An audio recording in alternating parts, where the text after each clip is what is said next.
እንዴ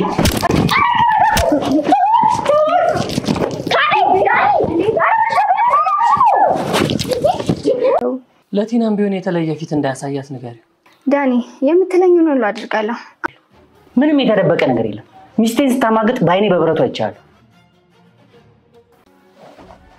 አባዬ ጋር እስኪ ዝም በል እዚህ አይወራም አልኩህ እኮ አይ እንዴት ነው ደህና ነው ማውራት የምትፈልግ ከሆነ ደግሞ ውጭ እንውጣ እዚህ ቤት የምመጣው እናንተን መጠየቅ ስላለብኝ ነው እንጂ አይኑን ማየት አስጠልቶኛል እሱም ላይ ደርሷል ያለበት ድረስ እስክትወስደው እየጠበቀ ነው ቦታው ከታወቀ በኋላስ እሱም እንደሚያደርግ እስካሁን አልታወቀም ቆይ ከዛስ ምን ታደርጊያለሽ ንብረት ወደ ካሌብ ሲዞር ፈታዋለሁ ግማሽን የሆነ ማለት አይደል ብትናገሪ ራስሽ ነው ችግር ውስጥ የምትከቺው በመጨረሻም እንግዲህ ውዶችዬ ዳኒ በነፍሱ ተወራርዶ ዛሬ ፋዘርን ለማየት ሄዷል ምክንያቱም ቲና ምንም ግልጽ ልትሆንለት አልቻለችም ታይዋለ ነገ እንሄዳለን እያለች እያታለለችው ስለሆነ ምክንያቱም እንፈልገው ነገር ላይ ስደርስ ያኔ ወስጃ ሳያሉ አሁን ግን ገና ነው ጊዜው አይደለም ብላው ያው እሱም ምንም አማራጭ ሲያጣ ትውትም በገባ በወጣ ቁጥር እንዴት ነው አዲስ ነገር አለ ወይ እንዴት ነው ስለምትለው በቃ ኤደንን ደግሞ ማጣትም ስለማይፈልግ አሁን በነፍሱ ተወራርዶ እንግዲህ ተከትሏት ሄዶ መጨረሻ ላይ የት እንደገባ ከየት ቦታ እንደሆነ ደርሶባታል አሁን እንግዲህ ያው ሰውየው ደግሞ ምግብ መብላት ይፈልጋል እና ብርም ያስጨምርሻል ብሏታል እና ደግሞ ምግብ አምጪልኝ ብሏት ልኳታል ማለት ነው ምግብ መስጠት እንኳን አልፈለገችም ምክንያቱም በጣም ብዙ ብር እኮ ነው ምናምን እያለችው ነው እንግዲህ ምንም ማድረግ አይቻልም ብሏት ያው ምግብ እንድታመጣ ልኳታል በመሃል ደግሞ ያው ዳኒ ሄዷል እንደው ዳኒ እስኪ ምን የሚሆን ይመስላችኋል ሰውየው ቢያገኙ አሁን አንገቱን አንቆ እሳቸው ጋር አብሮ እንትና ይላቸውን ብላችሁ ታስባላችሁ እሳቸው ጋር አብሮ በጥፍንግ አርግቶ አስሮ በቃ ቁጭ የሚያደርገው ነው የሚመስለኝ ምክንያቱም ቤቱ ከተለያየ ጥሩ ነው ለዳኒ ካልሆነ ግን እዛ ቦታ ላይ ከሆነ ግን ያንኳኳው ጉዱ ነው ብዬ አስባለሁ ምክንያቱም በጣም ከባድ ነው አንገቱን አንቆ ነው ማን ነው እዚህ የላከ ማን ያመጣ ብሎ ፋዙካ ጋር አብሮ እንደሚያስረው እርግጠኛ ነኝ ግን እስኪ እናንተ በዳኒ ጉዳይ ሐሳብ አስተያየታችሁን ኮሜንት ላይ አስቀምጡልኝ እንግዲህ ቲና አምራለች ምክንያቱም አሁን ቲና በጣም በኮንፊደንስ ሰውየውን አሳግታ ያው ገንዘብ ጨምሪ ሲላትም እሺ ምናምን ያለች ልጁንም እያታለለች አሁን እሳቸውን በቃ ለካሌብ ቤቱን እንዲያዞርላት በቃ በካሌብ ስም አድርገው ከዛ በኋላ ችግር የለም ብላ ልታስፈርማቸው ነው ከዛ ለካሌብ ካስፈረመቻቸው በኋላ በቃ እሳቸውን በነፃ ትለቃቸዋለች ወይም ታስገድላቸውም ይሆናል አይታወቅም ምክንያቱም ለካሌብ ካዞሩ በኋላ እሷ ፍቹን ከፈጸመች በኋላ ምናልባት ብታስለቀቃቸውም የሚለቋት አይመስለኝም ስለዚህ ያላት አማራጭ ልታስገድላቸውም ትችላለች ብዬ አስባለሁ ካልሆነም ደግሞ ልትፈታቸውም ትችላለች እና አሁን ይሄንን አስባ ቤቱን በካሌብ ስም ካዞሩ በኋላ ከዛ በኋላ እሷ ፍቿን ትፈጽማለች ከዛ የቤቱን እኩል እሷ ተካፍላ ከዳኒ ጋር የመኖር ህልም አላት ማለት ነው በሷ በኩል ዳኒ ደግሞ ይሄን አያስብ ምክንያቱም ለዋንጫችን ብሎ ወይን እየጠጡም ይሄንን በሚያወሩበት ሰዓት ይሄን ሐሳብ ነግረዋለች ግን ይሄ ሐሳብ ለዋንጫችን ለስኬታችን ብሎ ያው እየጠጡ ተደስተዋል እሱ ግን ያንን ብር ቢያገኝም እሷ ከሱ ጋር አብራ የሚኖር ሰው አይደለም እሱም ደግሞ እንደዚሁ ፈርሞላት ቢጋቡ እንኳን ንብረቴን አካፊኝ ብሎ ደግሞ እሱ ደግሞ ወደ ኤደን ይሄዳል ማለት ነው ስለዚህ አሁን ቲና በጣም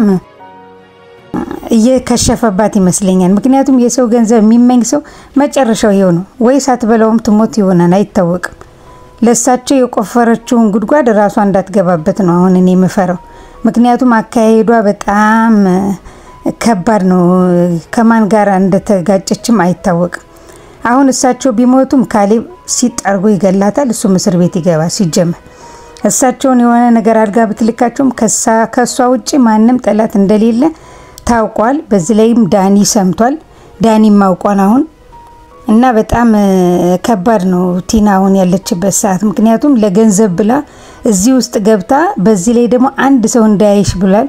አሁን ዳኒ ማንም ሳያየው ቀስ ብሎ ተከታትሎ ያለበትን ቦታ አውቆ ተመልሶ ማንም ሳያየው ከወጣ በጣም አሪፍ ይሆናል ማለት ነው። ምክንያቱም ለፖሊሶቹ ጠቁመው እዛ ቦታ ላይ እሳቸው እንደታገቱ ኃይል ጨምሮ ፖሊሶቹ ቢመጡ እሳቸውን እዛ ቦታ ላይ ያገኟቸዋል ማለት ነው።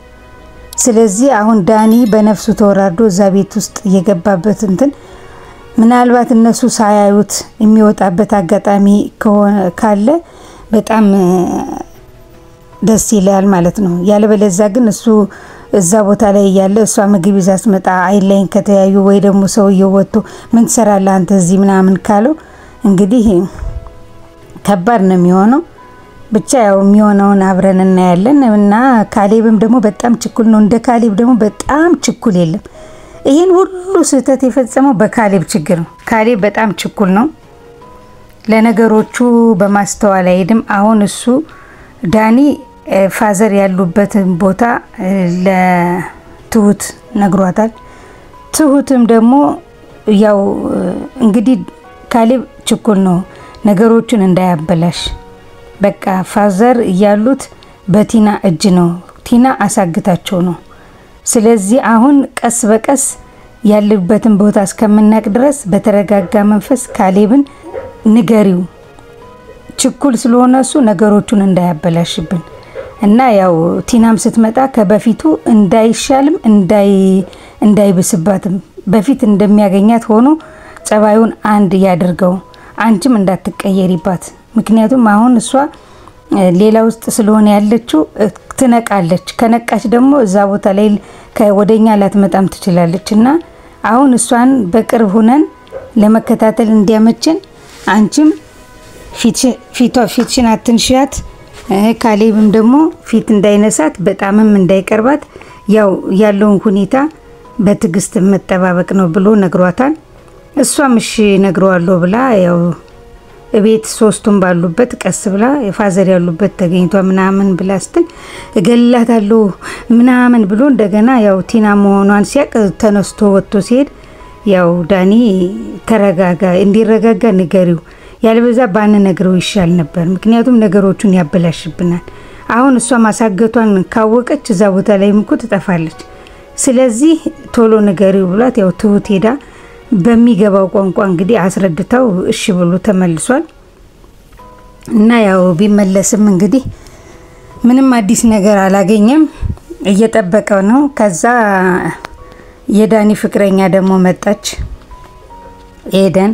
ያው የፋዘርን መታገት ሰምታ እንግዲህ ልታጽናናቸው መጣች። ከዛ መጣም ያው ሶፋ ላይ ቁጭ ብለው እያወሩ እያሉ አይዞህ ለምን ፖሊስ ጋር ትሄዱ ምናምን ብላ ስትለው ሁሉም ነገር እንደማይሆንና ትንሽ ጊዜ መጠበቅ እንዳለባቸው እየነገራት ነው።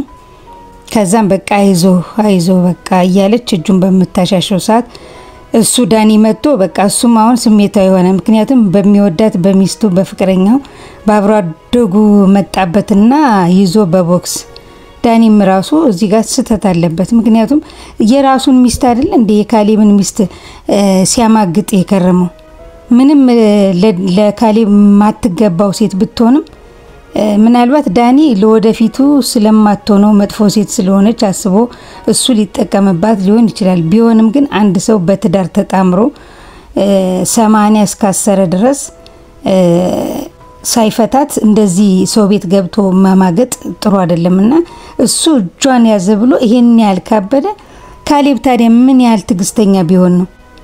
አብሯት ከሚወዳት ሚስቱ ጋር አብሮ ተኝቶ እያየኮ ባላየ ነው ዝም ያለው። ይሄን ያህል ትግስት እሱ ቢሆን እዛ አንገቱን ነበር የሚለው ማለት ነው እኮ በዚህ አይነት። እና ዳኒም እዚህ ጋር በጣም ስሜታዊ ሆኖ እሱን መቶታን። ያው አንደኛ ካሌብና ኤደን አይዋደዱም። ያው ጓደኝነት እንጂ ፍቅረኝነትን ማድረግ ስለማይችሉ እንጂ በሱ እልህ እኮ ሁለቱም እኮ እንዲፋቀራሉ። እንዲፋቀሩ ማድረግ ይቻላል። ምክንያቱም ዳኒ ከጨዋታ ውጭ መሆን ይችላል። እሱ በጣም ባለጌና የሰው ሚስት አማጋጭ ነው። አሁን የኔን ሚስት እጃዋን ያስካት ብሎ እንደዚህ መደንፋት ምን ይባላል? ያውም በራሱ በካሌብ ቤት በራሱ ቤት ቢሆን አዎ ይሄ የማይደረግ ነው። ባላየ አይቶ እንዳላየ ልፍ ብሎ የራሱን ፍቅረኛ ማግባባት ነው ያለበት። እኔ ላንቺ ብዬ ነው እንደዚህ ውስጥ የገባሁት ምናምን ብሎ ወደ ራሱ እንድትመለስ ማግባባት ነው እንጂ ገና እጁን ያዘችው ብሎ ይሄን ያህል ሲቀውጥ ነገ ደግሞ ሲስማት በጉንጯን እንኳን እንደው ከንፈሯ ይቅር ጉንጯን እንኳን እሺ ቻው ብሎ ጉንጯን ሲስማት በምን ሊሆን ነው በዚህ አይነት? እና ዳኒ እዚህ ጋር በጣም ስሜታዊ ሆኖ ያደረገው ነገር ብዙም ደስ አይልም።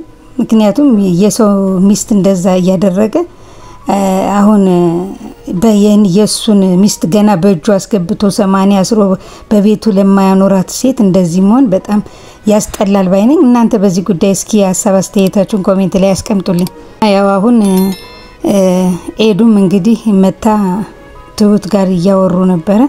ለምን ታዲያ ይሄ ነገር ከታወቀ ለምን ፖሊስ ጣቢያ አትሄዱም? ለምን ህግ አይዘው ምናምን ብላ ስትል ያው መረጃ የለንም። እውነቷን ነው። አሁን መረጃ የሌለበት ጊዜ እኮ ምንም ይሄን ነገር ማድረግ አይቻልም። ቢያንስ ዳኒ እንኳን ትሁትን ፋዘር እኔ ጋር ነው አሳግቸዋለሁ ምናምን ብላ ያለችውን እንኳን በድምጽ ቢቀርጻት ኖሮ ቢያንስ ይሄው ይሄ ለፖሊስ እንትን ማለት እንችላለን ብሎ ያንን እንኳን መረጃ አሁን ፖሊስ የፈለገው ቢቀጠቀጥ ቢደበደብ ቢዘረፍ በቃ መረጃ አለ ሲሰርቅ ያየሰው አለ እንደዚህ ያለ ብሎ ስለሚሉ በጣም ከባድ ነው። ስለዚህ ያው በህግ ለህግ ያላሳወቅ ነው ያው እሷ መሆኗ ታውቃለች። ከዚህ ደግሞ እሷ ለመሆኗ ደግሞ ምንም ማስረጃ ስለሌለን አሁን ፖሊስ ጋር ሄደን ምናመጣው ነገር የለም። ስለዚህ ያለን አማራጭ እሷን መጠበቅ ነው። ዳኒ እሷን እንዲያግባባት እያወራን ነው። እሷ ለሱ ስለምትነግረው እሱ ደግሞ ያለውን ነገር ይነግረናል። በዛ መንገድ ይሻላል ብለን ነው ብላለች። እንግዲህ ፋዙካም በጣም ያሳዝናሉ። 2 ቀን ሙሉ እጃቸው እግራቸው ታስሮ ለሳቸው አይገባም ነበረ። ምክንያቱም ደግ በሰሩ በቤታቸው ባስቀመጡ ባበሉ ባጠጡ እንደዚህ አይነት ተንኮልና ክፋት መስራት በጣም ይከብዳል በዚህ እድሜያቸው። እና እባክህ ልጄ እስቲ እጄን እንኳን ክፍታኝ ቢሉትም ፍቃደኛ አይደለም። እንደገና ለምን አትስማሙም ነው ያለ። እሷ የምትሰጥህን እኔ ልስጥህ ሲሉት አይሆንም ለምን አትስማሙም አለ። እንግዲህ ከሱ በላይ አለቃ ያለ ይመስለኛል። ምክንያቱም እሱ ታዛዥ መሰለኝ። ከሱ በላይ አለቃው ደግሞ ሂድ እንደዚህ አድርግ ሂድ እንደዛ አድርግ ሂድ እንደዚህ አድርግ ሲባል እሺ ብሎ ማድረግ ይመስለኛል እንጂ ልጁ ራሱ ከሆነ ሁሉን ነገር ያደረገው ለምን ከዛ የበለጠ ብር የሚሰጡት ከሆነ ለምን አይደራደርም እሱ? እና እንደዚህ አላደርግም ከሷ ጋር ተስማሙ ምናምን እያለ እሱ ደግሞ እሳቸውና አይ እኔ ከሷ ጋር አልስማማም አባቴ አልሆንም እንዴ ሲሉኝ እና እርሶ ቢሮ መጥቼ ራበኝ አባቴ ስጡኝ ብሎት ይሰጡኛል እንዴ ብሎ እንደውም ተረት ነገር ተረተባቸው። እና ልጁም አሁን ብዙም ደስ የሚያሰኝ ንግግር አይደለም እየተናገራቸው ያለው። ምክንያቱም እሱ የሚያደርስባቸው አንዳንድ በደሎች በዛ እንትን ብለው እሺ በቃ ለልጄ ከሆነ እንኳን ችግር የለም በልጄ ስም ከሆነ እኔ መፈረም አያቅተኝም ብሎ በልጃቸው እንዲፈርሙለት መሰለኝ እሱ የሚያግባባቸው። ከዚህ በኋላ እስከ መግደልም ህይወት እስከ መጥፋትም ድረስ ማድረግ እንደሚችል እየነገራቸው ነው። ግን እስኪ እናያለን። ምክንያቱም እሳቸው እርግጠኛ ነኝ ለካሌብ ቤቱን አሳልፈው የሚሰጡ አይመስለኝም። ምክንያቱም ያቃሉ ሚስጥሩን። ስለዚህ አንድ እሳቸው ቢሞቱ ካሌብ ያባቱ ነው ወደ አባቱ እንትን ብሎ መኖር ይችላል በአባቱ ቤት። ስለዚህ ይሄንን ነገር እንደገና እንደዛ ሰቃይታቸው እንደዛ ስንት በደል አድርሳባቸው አሁን ደግሞ እንደገና በካሌብ ብሎ ስሙን የሚያዞሩ አባት አይመስሉኝም። እናንተ በዚህ ጉዳይ እስኪ ሀሳብ አስተያየታችሁን ስጡ። እሳቸው አሁን ለካሌብ ይፈርሙለታል ወይስ እንደው አላደርገውም ብለው የራሳቸውን ውሳኔ ወስናሉ ብላችሁ ታስባላችሁ? ዳኒም አሁን በጣም ጉጉት ይዞታል። እሳቸውን አግኝቶ አስፈትቶ በቃ የሚፈልገውን ብር አግኝቶ ከኤደን ጋር የመኖር ህልሙን በቃ እንትን እያለ ነው። እንግዲህ እስኪ ዳኒን እግዚአብሔር ያሳካለት በሉ። ምክንያቱም እኔ ሰው ገዳይ አይደለሁም የፈለገው ገንዘብ ወዳድ ብሆን እኔ ነፍስ ማጥፋት ውስጥ እንደዚህ አይነት ውስጥ አልተባበርም ብሏል። እና አሁን ያሉበትን ቦታ እየደረሰበት ነው። እስኪ እንግዲህ እሱ አግኝቶ የሚያስፈታቸው ይመስላችኋል ነው ወይስ? እስኪ አስተያየታችሁን ኮሜንት ላይ አስቀምጡልኝ። የዛሬው አስተያየቴ ይህን ይመስል ነበር ውዶችዬ። ለቻናላችን አዲስ የሆናችሁና ሰብስክራይብ ያላረጋችሁ ካላችሁ ሰብስክራይብ በማድረግ የደወል ምልክቷንም በመጫን ቤተሰብ እንድትሆኑ በአክብሮት እንጋብዛለን። በቀጣይ ክፍል እስከምንገናኝ ድረስ መልካም ቆይታ ባይ